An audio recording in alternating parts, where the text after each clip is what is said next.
সেই আন্দোলনে সেই নিউ ইয়র্কের পুলিশ বাহিনী, মালিকদের লেলিয়ে দেওয়া পুলিশ বাহিনী তাদের উপর নির্মম নির্যাতন চালায়। সেই নির্যাতনে অনেকেই আহত হয়, অনেকেই গ্রেপ্তার হয়, কিন্তু আন্দোলন থেমে থাকেনি। আন্দোলন ছড়িয়ে পড়ে ইউরোপের দেশে দেশে। এই দাবিগুলোর সাথে আরেকটি দাবি যুক্ত হয়ে যায়, সেটা নারীদের সর্বজনীন ভোটাধিকারের দাবি। সেই দাবির সময়ে আমরা দেখি যে খালি শ্রমজীবী নারী না, তখন শিক্ষিত নারীরাও সেই আন্দোলনে যুক্ত হয়।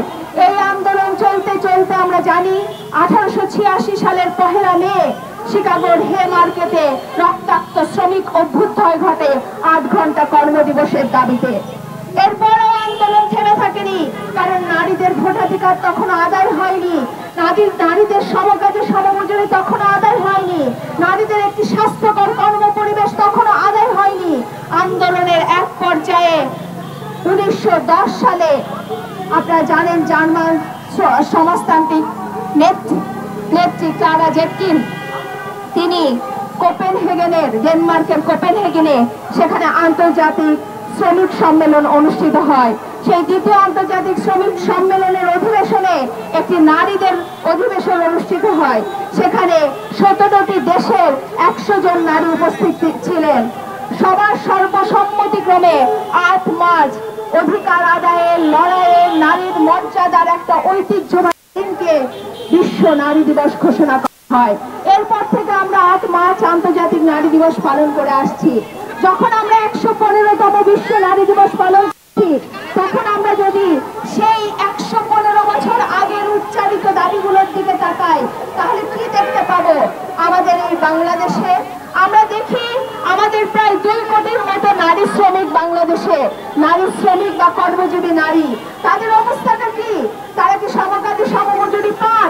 আমরা জানি যে কিষানী নারীরা কাজ করেন, তারা এখনো প্রায় অর্ধেক মজুরি পান। পুরুষ শ্রমিকরা যদি 600 টাকা মজুরি পান, সেখানে নারী শ্রমিকরা পান 320 টাকা, 350 টাকা। আমরা দেখি যে নির্মাণ শ্রমিকরা কাজ করেন, সেখানেও নারী শ্রমিকরা সমকাজে সমমজুরি পান না। কর্ম পরিবেশের কি বালাই আছে? আপনারা যারা খেতে কাজ করে যে নারীরা, তাদের তো বাথরুমেরও ব্যবস্থা নাই। যে নারীরা সড়কে কাজ করে, নির্মাণ শ্রমিক হিসেবে কাজ করে, চা বাগানে কাজ করে, তাদের কর্ম পরিবেশ কোথায়? তাদের জন্য স্বাস্থ্যকর বাথরুম কোথায়? তাদের জন্য ডে কেয়ার সেন্টার কোথায়? আমরা কিন্তু সেগুলো দেখি না। এবং কর্মক্ষেত্রে নিরাপত্তাহীনতা, আপনারা জানেন কয়েক বছর আগে একটা জরিপ হয়, সেখানে দেখা যায় 84% নারী তারা কর্মক্ষেত্রে যৌন নিপীড়নের শিকার হয়ে থাকেন। সংগ্রামী বন্ধুগণ, আমরা দেখি যে আমাদের সেই দাবিগুলো কিন্তু 115 বছর পরেও শুধু ভোটাধিকারের দাবি ছাড়া আর প্রায় কোনো দাবি কিন্তু আমরা দেখে আদায় হয়নি। বা বাংলাদেশের যদি আমাদের কোনো নিরাপত্তা না থাকে, তাহলে আমরা ঘরে বসে থেকে কি করব? আমাদেরকে রাজপথে নেমে হচ্ছে এক ঝড়ে আমাদেরকে রাজপথে নামতে হবে।